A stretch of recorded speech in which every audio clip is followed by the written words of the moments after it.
Good morning again. So we got up at 6:30 to get a bus back to Guilin, and we had left the hostel and walked for about 5 minutes towards the bus station when a bus pulled up and was like, Guilin? And we were like, yeah, and they were like, right, get on then.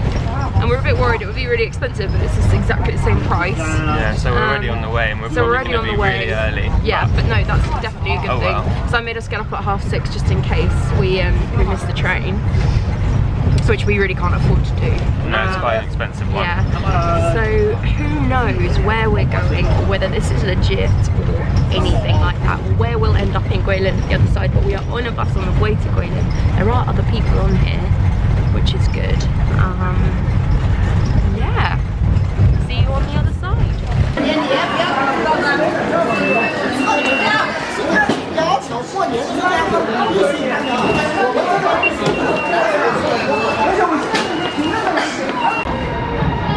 Tom's dreams coming true, riding on a high-speed Chinese train.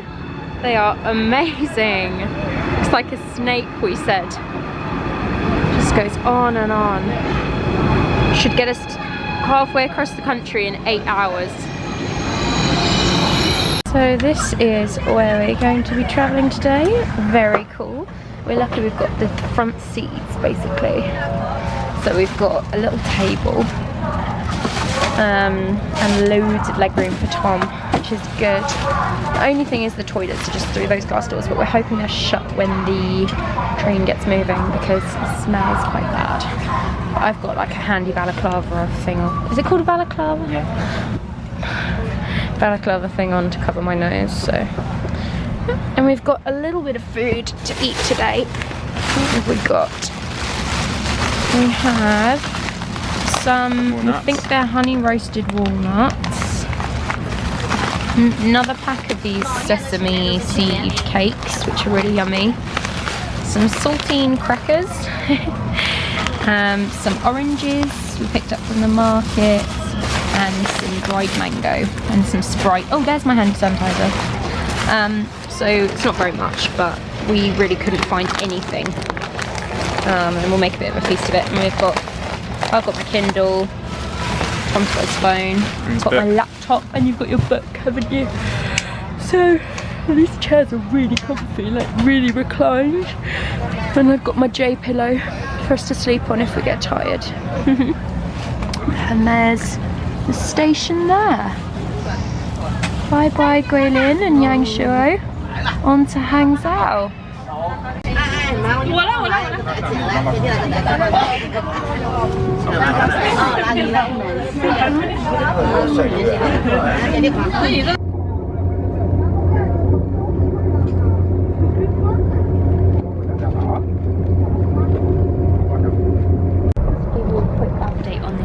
Train. We're travelling at 304 kilometers an hour. It's crazy how fast we're going. It doesn't feel that fast on here, it just feels so smooth.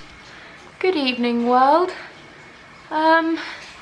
So we've had possibly the worst, most stressful evening ever. We got off the train, we waited half an hour for a taxi, only to be told it was too near for us to get a taxi to.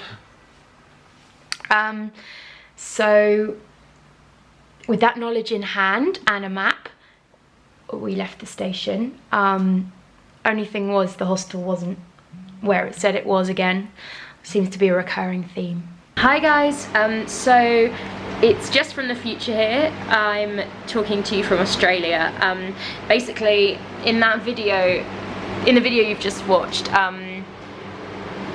we were both really like exhausted and tired, and we were actually really upset and like angry, and it had been the worst evening ever. So I didn't actually finish that video and end up kind of telling you what actually happened on our way to Hangzhou, which I mispronounced all the way through that video as Hangzhou or whatever I said. Hangzhou, it's how it's pronounced. And I just basically, I want to talk about it because I feel like other travellers might have had the same experience, and also I feel like at the time I was like, I want to forget about all this and never think about it again, but looking back it's actually really funny, and like it's one of those experiences that I kind of want to remember on camera, so I'm gonna just talk about it quickly.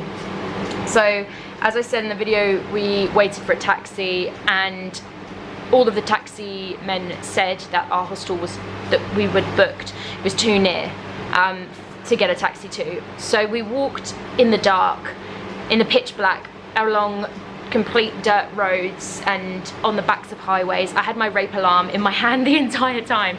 I was absolutely terrified that something would happen to us and they would never ever find us again.